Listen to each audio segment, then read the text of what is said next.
Hey Brent, good to see you. I feel like this question has been on everyone's mind lately. Is a home value correction coming? And I want to jump right into it because I found this graph recently, which is just mind blowing. Mortgage payments as a percentage of income jumped to 70%. This is according to the Census Bureau and Mortgage Bankers Association. This just seems unsustainable to me.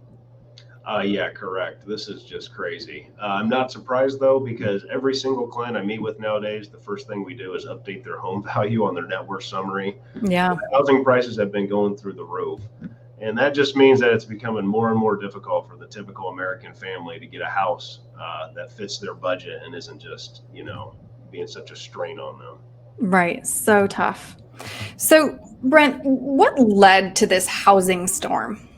Good question. So it was kind of a slow build. It really picked up the last year or so, but it was historically low interest rates were the first, and then followed by that was pandemic supply chain issues caused low inventory. So Right, right. when you have super cheap money available to get lended to you, and there's just not a lot out there, there was just extreme competition, and it has driven the prices crazy high.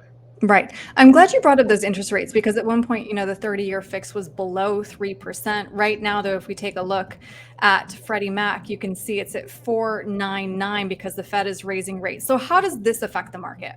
Yeah, so this is one of the things the Fed is doing to try to cool the rates, or I mean, cool the madness. And so essentially they have raised rates. And so now when you go to purchase a home, instead of getting those low threes, high twos, you're looking more in the 5% range.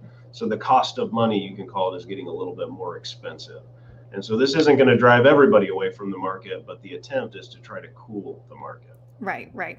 So some experts say that we're either going to see a substantial cooling of the market or material wage inflation. Which do you see happening, and is there one that's better for the economy?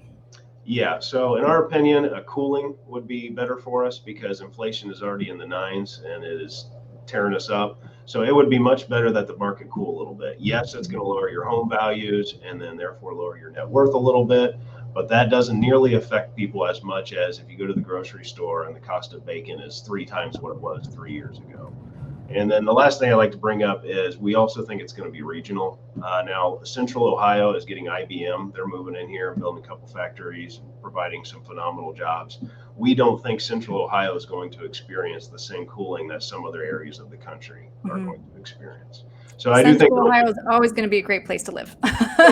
correct. Come here. It's the place to be. Go Yeah. Bucks. All right. So, Brent, I feel like this whole conversation begs the question, though, is now a good time to buy?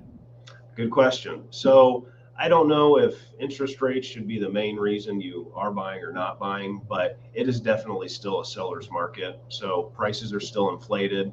It may have started to cool a little bit. I'm not a realtor. I'm sure they would have more insights than that. But if you're looking for a house, you can still get them, but it's still going to be more competitive than it has in the past. All right. Well, this was, a really helpful conversation. If somebody would like to crunch the numbers with you, if they're considering buying a home, what's the best way to reach you? Yeah, we do that for clients all the time.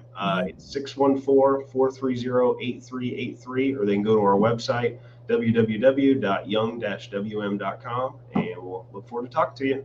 All right, Brent, thank you. Thank you.